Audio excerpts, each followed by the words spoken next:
Hello. For some reason, I'm actually very I'm not surprised by how I can find myself doing literally anything to get out of doing work because for some reason every single time I set up one of these little videos, it's the days where I have like 3 tests the next day and that I should be studying right now. So, I guess it's a common theme that I would rather talk or yap my head off instead of actually study. And then I'm gonna regret it later, and then I'm gonna be like beating myself up even more. So, but I had a thought during school today, and I was like, I need to talk about this. Like, I need to tell somebody, or I need to just say it out loud. Because in English we're doing speeches, and I'm so completely bored of all of them. And so I'm just, thinking of all the things I have to do. And then I was thinking about, like, shows that I have to watch. And then I thought of shows that I have watched. And then I thought about Adolescence. So, if you have not seen it, Adolescence is a British show. It came out maybe last month, very recently. And it's only 4 episodes. I thought it was 8. I could have sworn that when I clicked on it, it said 8, but it's only 4. And honestly, I wouldn't have it any other way. I love how short it is because it's just enough to make such a big impact, and that's really impressive. The show is so impressive anyway. So, real quick rundown if you haven't seen it. Basically, no spoilers. The main character, he's 13, I think. His name's Jamie, and this isn't a spoiler because it's found out in the first episode, and it's already known that he killed this girl in his class. She was, I think, 13 also, and he killed her by stabbing her 7 times, and then he was arrested, and then the whole show is like after he's arrested, like interrogating him, and then it shows like some clips. The thing is, okay, it doesn't really show clips, like the whole show, which I find this really impressive because I'm a little nerd, but I find it so impressive because, I didn't say why or what it is, but I find the fact that the show is shot in one continuous take so impressive. So like, you know how shows like they'll have like cuts and like change from different scenes, and like the camera will stop rolling and then roll again. This show, each episode is one continuous camera movement take. Like there's no cuts. How do you even do that? And I see like the behind the scenes like clips of them doing it, and I'm like, oh my gosh, that is so cool, dude. Like I need to find another show that is like that because I just need I will eat it up every time. Like that is so cool to me. Like they have a shot where the camera flies into the air and like is showing it over the top, bird's eye view. They didn't, like, they literally were recording the scene before it, and they didn't cut the thing. While the thing was recording, they didn't cut the camera. While the camera was recording, they magnetically attached it, or I don't know how the fuck they did it, but they attached it to this big ass drone and flew the drone without cutting the camera. That is cool. Like, you guys can't even lie. Like, I don't even care if you don't care about that stuff. You have to care about this. That is cool. That's impressive. So that in itself makes the show already so amazing. And I feel like not a lot of people pick up on it because like you're so immersed that you don't realize that, hey, actually there hasn't been a single cut. Like my mom watched it and she was like, no, there were cuts. And I was like, rewatch it again, girl, because they didn't. They literally didn't. And it's so crazy to me. Anyway, so so each episode is like that, and each episode it kind of focuses on a different thing. So like there's an episode where he's arrested, and then an episode where it's just like the therapist scene, which I really want to talk about. There's a part where the cop goes to the school. Like there's 4 episodes, and they all kind of like crack down on one specific message that they want to send. But overall, like it's all very cohesive. It's not like one episode is each message. It's just like all of it is kind of blended together. And so that was my dog. Rixie, come here. Come here. What are you doing? You silly. You're so cute. Okay, anyway. Let me restart the thing because I just know I'm gonna get distracted. Okay, so the show really focuses on this kid and the fact, so okay, Jamie, the killer, the main kid, he's not like a psychopath. He's not a sociopath either. He wasn't like killing cats when he was younger. Like, he's not showing signs of psychological, well, maybe he has psychological issues, but he's not a psychopath, okay? He's not some like Ted Bundy kind of murderer. Like, he's not like that. They really make that, they don't really make that clear, but they don't imply any kind of medical reason for him to do this. It's more of a social impact from social media. People like, what's that one guy, Andrew Tate, and, you know, all those people who are just kind of like very much toxic masculinity, very much like hating women, people like, I'm superior to women, like those kind of people. And the show really expands on that, and I love that because I'm a huge believer of that's a real thing that's happening, and it's oppressive and it's not okay. And so they mention it in the show, actually, like kind of like after the kid is arrested, the parents go home and they're like questioning their parenting, like what the fuck did we do to mess up? We created a monster. And they mention that, like, oh, we don't know what he could be looking up on his computer, he could be watching porn, stuff like that. I'm literally in the middle of editing my, the video that you're watching right now. I just forgot to add that I feel like the only way that, you know, society can really combat toxic masculinity is, I feel like the only way that men could change is by other men telling the other men to shut the fuck up. Like, because they really only take what men think or what other guys, you know, deem important as important. They only really take that into consideration. So, you know, again, with Jamie only listening to the dad, like, that is one of the examples. And I feel like collectively I'm a big what's it called, what's the opposite of advocator? Well, I'm an advocator against porn.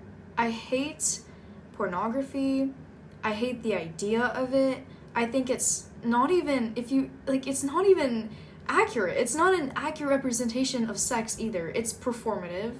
It's just sexualizing women and men.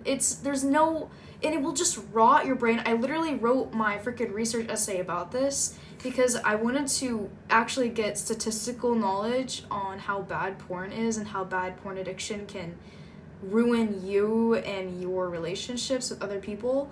And it's a big deal. Like, it's not just, you know, it's not just like watching something and jacking off to it. Like, it's more than that. And so, like, I feel like another thing besides, like, you know, other guys just stepping up and telling other guys to, you know, respect women more, you could literally also, like, just stop watching porn. Like, that's one big thing that is, like, corrupting like, men and women. Like, it's corrupting society, it's corrupting teenagers, and I think people need to stop watching porn. And guys need to step up and correct their friends. Like, oh my god, I saw this thing, and it was like, it was like the speech, and I saved it because I was like, wow, this is so moving, but it was like 7 out of 10 times, or 7 out of 10 guys aren't joking. So, like, when they say that's, like, you know, guys joke about, like, you know, rape and stuff because they think it's hilarious, 7 out of 10 of them, or like, it was like some statistic, but it was like in speech form, and it was like 3 out of 10 aren't joking, when this person corners this girl into a room, he's not joking. Like, it kind of goes into that kind of, like, slam poetry-esque kind of, like, impact cadence. So, but my point is that, like, if people and guys would just step up and, like, correct, you know, it's not fucking funny to joke about rape or fucking dead hookers. There was a time, some of you watching this might have been there, when, you know, I was with a big group of guy friends and then some girls, and we were playing not Garden Phone, what's it called? Jack in the Box. And everyone knows that game is just for guys' excuse to say the N-word, cum, like, all those immature jokes that are just not even funny. Like, and someone was like, the joke that they made, that became a running joke throughout the night, was reusable dead hookers. How fucking sick are you to think that that's even kind of funny? Like, and then I literally said that. I was like, this is not funny. Like, I told everybody that's not funny. And they were like, oh no, like, we don't actually find it funny. Like, it's just, like, a running joke because it's stupid. If you really didn't find it funny, you wouldn't even be supporting it. You wouldn't be continuing it. Because, like, I don't find it funny, and I'm leaving the room. So, there's a difference between you and me. So, I think, to wrap it up, finally, the only way we could combat that is through correcting and, well, not only way, but, okay, Apple just has to ruin everything. My point is, those are my 2 takeaways for, like, toxic masculinity. Like, stop watching porn is a big step, and then also correcting other people. And there's definitely other ways, but those are the 2 things that I was thinking of that I forgot to mention when I was editing this video. So, okay. So they kind of touch on that in that way, but another social dynamic, or another social impact that Jamie had to eventually lead to such an extreme decision of deciding to kill this girl is his dynamic with his dad, and then what he sees with his dad and his mom. And they really, the show really expands on this too, because the literal first scene of the movie, if I remember correctly, is the police going into Jamie's house and arresting him out of his room. Like, they rip him from his bedroom, and all of his family's, like, crying and everything, and they throw him in the police car. And the first thing I noticed, because there's, like, this is, like, the first scene. The first thing I noticed is that the first thing that Jamie does is call for his dad. He already has a very close relationship with his dad, where he seeks his dad's approval so much. He wants to be just like his dad. He wants to embody who his dad is, whether he knows that his dad is, you know, flawed or not. I mean, everyone's parents are flawed, but his dad's flaws are very much related to, you know, viewing women as less, almost. Jamie mentions when he's talking to this therapist, it's not a therapist, it's like a child psychologist, and is, like, getting evaluated before he's, like, tried in court. Kind of like almost like an interrogation, but not so much. It's more like just to assess Jamie's mental processing. So anyway, Jamie talks about how, well, okay, first of all, the psychologist asks his relationship with his parents, or asks about his dad, and Jamie goes on the defense. Like, instantly, it's like a whole, like, 8 minutes where Jamie is completely just trying to defend his dad, and is like, I don't know why you're asking questions, like, my dad is a good person, and, like, all the psychologist asked was, like, what is your dad like? Like, that's all the psychologist asked, and Jamie's already defending his dad. That could mean that he has some notion in his head that maybe his dad isn't the best, and he knows, but he loves his dad and wants his dad's approval so much that he just willingly chooses to ignore it, and actually goes out of his way to support his dad because he knows that it's kind of bad. But I think it's more of, like, he's just such a die-hard dad stan that whatever is asked about his dad, he's just an instant, like little carpenter ant defender, like on his knees for his dad, like, oh, well, I mean, like, on, like, he's defending his dad. And, oh my god, I didn't even get into the point. So, Jamie talks about how there was a time where his dad, in a fit of rage, tore down their shed, like, their shed. In a fit of rage, he tore down their shed. And the mom's response was just to rush them inside, and Jamie's reaction was like, actually, I found it quite funny. Like, that shows that he's grown up in an environment where aggressive, lashing out aggressively or, crashing out, and even violently, it's supported in that environment because he said that he and his sister laughed and his mom just put them away. She didn't, speak up about it. By the way, the mom says, I think maybe 100 words in the entire series. That's not a lot. She doesn't even have a single individual scene where she's by herself. We get the dad by himself, we get the, I'm 90% sure we get the sister by herself, or we get at least a close-up of the sister, really delving into all of these people's reactions and the way they're dealing with, Jamie getting locked up for literally killing the girl. And we don't get a single look into the mom. And I think that is so telling. I think the show writers really meant to do that because they just want to expand more on the fact that the woman really has no say. Like, the mom really has no say, no control or no power in their family dynamic. And it's really sad. Like, it's kind of devastating to watch. And it's just so relatable to watch the dad sometimes. And there was like one part of the episode where the whole family is like having like a plan for like, oh, we're gonna go watch a movie and then we're gonna go do this and this and this, and then the dad has one minor inconvenience at the freaking Home Depot, and he crashes out and he starts like attacking these kids. Basically, like, then their whole thing is ruined and they're like, oh, actually, let's not go to the movies anymore. Let's just have dinner or something. Or actually, let's just get takeout instead of going to dinner. Like, that is so... It's heartbreaking to watch, but, I think that's kind of relatable for almost every family. I think everyone's had a similar experience to that where, you have such a good plan with your parents or your family and then one thing goes wrong and it's like everyone is, like, set off. So...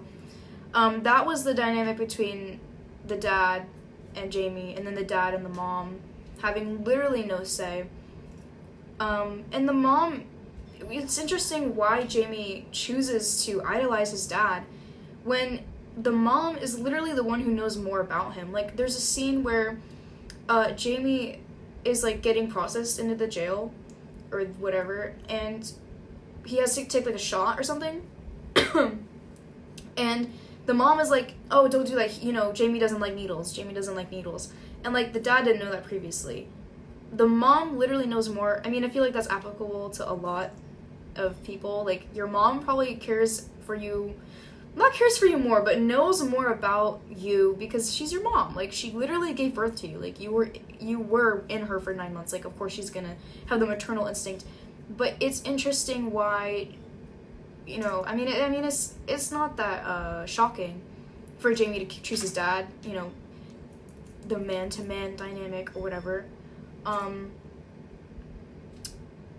I just think that's kind of, the cherry on top for that. Like, his mom really just does everything, and his dad just kind of stands there, and he's like, you know what? I'm gonna idolize you and your violent behavior. Yes! That's exactly what I want to do. And also... I forgot to mention this part. When the dad like changes a bunch of plans in their day and kind of just throws everyone under the bus, like, or not throws everyone under the bus, what's the term? Like, literally doesn't care about how it affects anybody else. Like, the mom was already making breakfast, and he's like, no, let's leave and let's do this thing now. And then she's like, well, okay, if you say so.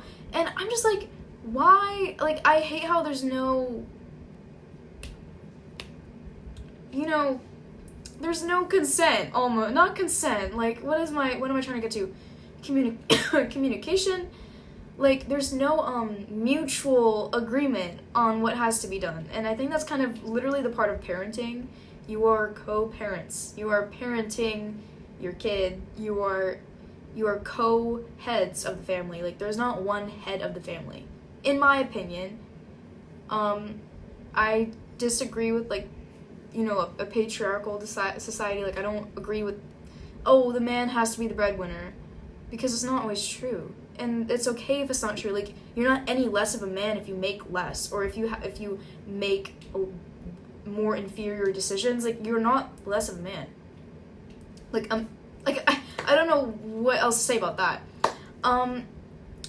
What else? So, okay, I wrote this down in class because I just could not forget, because sometimes I have really bright ideas, as I always do, full of bright ideas, but then I forget them. So, I had to write them down. So, I mentioned the psychologist scene earlier, but I never touched up on it, and this scene is so powerful. Like, literally, I loved watching this scene, and I would watch it again. I would literally watch it again. Like, it was great acting. Keep in mind, these actors had to memorize their lines, hour worth of lines, and if they messed up once, they had to redo it again. Like, that, again, that's so impressive, because it's shot in one take. Like, what? That is so crazy to me. I think that's really cool, and I already said that again. So, let me take a sip of my tea to calm down.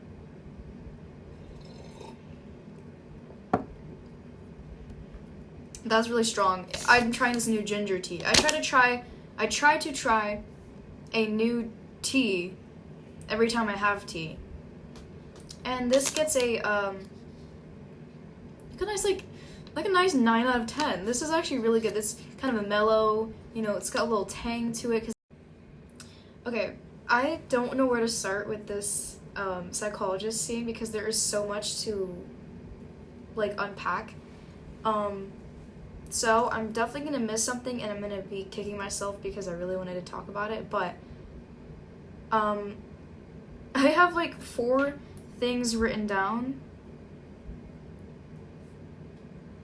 Okay, so I don't remember the exact sequence of the scene. Like, I don't remember exactly what was said, and then this was said, and then this was said. But I remember specific moments that really stuck out to me. So this could be out of order, and it might mess your, internal timeline up. I don't really care. So, there was a scene. It's like, I don't really see it talked that much, like, about, like, on, social media. But there's a scene in the interrogation where the psychologist asks, like, if you had a girlfriend, because Jamie says no, have you had one? He says no, and then the psychologist asks, if you had a girlfriend, like, would you touch her, would you kiss her, or would you do any of those things that you described? And then he was like, I'd take her on the movies to the date, or I'd take her on a date to the movies. And so the psychologist doubles down and is like, would you touch her? Like, would you touch her boobs? Would you touch, her legs or wherever? And Jamie goes like, yeah. And then, or like, yeah, I suppose. And then the psychologist asks, like, would you want her to touch you? And he goes, yeah. Like, kind of shrugging, like, as if it was kind of a casual, or like, kind of like a yes, but I'm defensive still. And then she goes on to ask another question, but Jamie decides to interrupt her and clarify. He's adding some clarity to his statement where he says yes. And he says, actually, I already have been done. I already have been. Like, I already have. Or he goes like, I've already seen her tits. Or I've already seen so-and-so's tits, and she's touched me. Like, as like he literally like pounced in between her, like, talking. Like, he interrupted her to clarify that he actually has had a sexual interaction, or whatever you would want to describe it. And so he tells her this quick story about how this girl took her top off and he saw her boobs, and then he talks about how that same girl, or maybe it was another girl, I forgot, grabbed his, basically his dick. Or I don't remember if it was like through his pants or whatever. It doesn't matter. The point is he said that this was true and that it happened. And then the therapist is like, okay, well, first of all, you interrupted me, but like, okay, let's go into that. And so she is about to ask another question, and I think she does. And he's kind of like quiet for a bit. He doesn't say anything. He's just kind of like quiet. And he goes, I made that up, by the way. Like he fabricated this fucking story about how he saw this girl's tits and then how this girl touched him. He makes up that lie, and I haven't seen anybody or heard anybody talk about this part of the interrogation where he makes up that story, because that is such a man thing to do. Like, of course you would make up something to make you look better, that you've had a sexual interaction, to make you, cooler, to make you seem that you're experienced, or that, oh, by the way, I am lovable, I am desirable because this girl grabbed my junk. Like, that's literally what that scene said to me, and I was like, how is this not being talked about? How have I not seen I have not seen a single video, post, or anything about how much that says. Like, I only see this one other part of the scene that I'll get into, but like, that to me is as soon as I watched that, I was like, wow, like, that is such a real, what a good thing to add into the scene. Like, what a good thing to write in. Like, that was brilliant, because it's such a small thing. Oh yeah, he lied about it. He's just a liar. But why did he lie? To get approval of this woman, which, by the way, I feel like is a big driver. It's kind of like hypocritical, but I feel like that's not hypocritical. It's kind of contradictory, because I feel like toxic masculinity is like, hate women suck. But then also, I desperately want women not because I want them, but because I want my guy friends to know that I can get women, that I have, that I'm not gay and I actually am desirable for women. Like, I feel like that's like a big part of it. And throughout the entire episode with the psychologist and Jamie asks repeatedly, I think the first thing that he says to her, or one of the first things, is what did you write in your notes about me yesterday? Because this was apparently they had already done a couple sessions before that, and so this is just one of the many sessions, but this wasn't the first one. And so he was like, what did you write in my notes about me? Or can I at least hear what you said, or can I see what you wrote? And he keeps asking, and I think that is a kind of like a double whammy, because yes, it's a power move, because you're directly asking this evaluator to see what they thought of you, and that's so manipulative, because you could now that you know what they interpret, now that you know how they interpret you can just say anything, lie, and watch your words, because to change their interpretation. So that's a power move. And then it's also this kid so desperately wants to know what other girls, or not even girls, just female species, think of him, that he wants to know what this therapist or the psychologist has to say. And then as they're wrapping up their session, as the episode is wrapping up too, he asks do you like me? Do you like, he asks the psychologist, do you like me? I don't remember if they elaborate on if he was meaning that in a romantic way, or if it was just do you do you enjoy me? I don't remember, but that's still, again, it's just, again, him seeking approval from this psychologist, and on top of that, he's also seeking approval from his dad, always.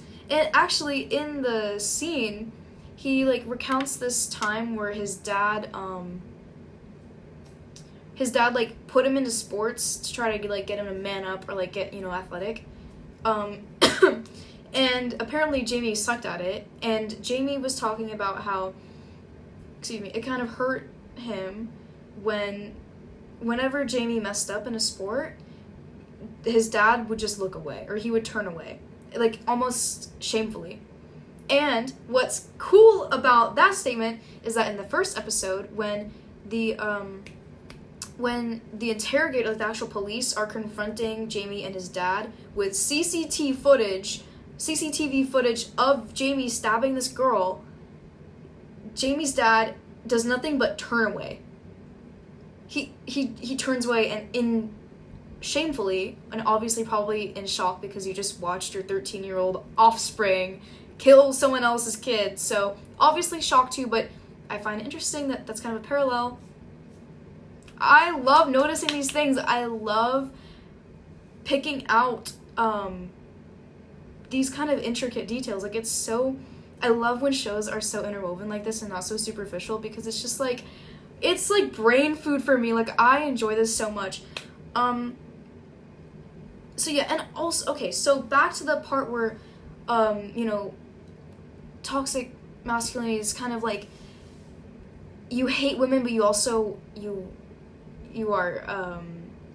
want approval of women, but it's also like, I already said this before, but like, kind of more like just using women as a way to bring your status up, or as a way for guys to just, I feel like a lot of guys are, I noticed this freshman year that guys are so pressured to get a boyfriend or get a girlfriend that like they just kind of become desperate, because it becomes a status. It really does become a status symbol if you have a girlfriend or not, and it's so disheartening, because like I have grown to just not trust what a single guy says romantically or anything like that, because like I really have no faith in the male species anymore. I just think that they all have an ulterior motive, with some exception of some good guys that I know.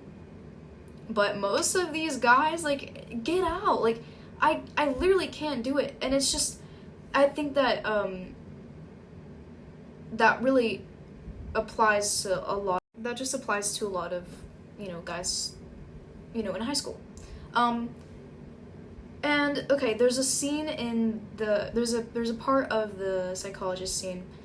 I'm very aware of how long this video is getting, but you're in for the ride. Where basically I think this is after he makes up that freaking story about, how someone touched him and how he saw this girl's boobs, where the psychologist is like, did you touch Katie? Katie is the girl he killed. And he goes, no, like, I wouldn't do that.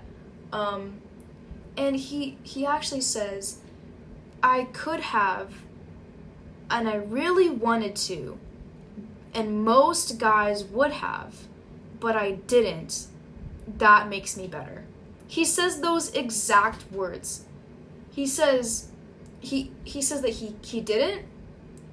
He says that he could have, and that he really wanted to, and that most guys would have, but he didn't, and that's what makes him better.